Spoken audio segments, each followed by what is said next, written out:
Εργάζομαι στην εταιρεία Έδρευσης Θεσσαλονίκης. Είναι η εταιρεία δημόσια, εισηγμένη στο χρηματιστήριο.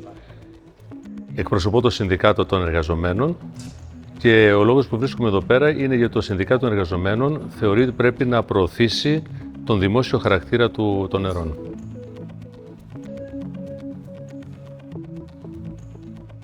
Το δίκτυο αυτό είναι σημαντικό, διότι μπορούμε μέσα από αυτό το δίκτυο να έρθουμε σε επαφή με άλλους ανθρώπους σε όλη την Ευρώπη και να καταλάβουμε ότι τα προβλήματα πάρα πολλές φορές είναι κοινά. Με αυτόν τον τρόπο μπορούμε να συντονίσουμε τις ενέργειές μας, αλλά και να έχουμε έμπνευση από άλλες χώρες και το τι κάνουν εκεί.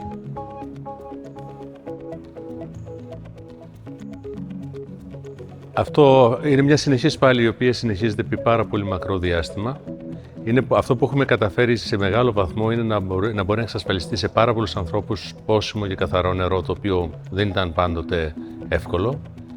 Αλλά αυτό που πρέπει να συνεχιστεί να γίνει είναι να εξασφαλιστεί μέσα από τη συνεχή πάλι η δυνατότητα όλο και περισσότερων ανθρώπων να έχουν νερό φτηνό, καθαρό και χωρίς, κατά τη γνώμη μας, χωρίς την εμπορευματοποίηση αυτού του αγαθού.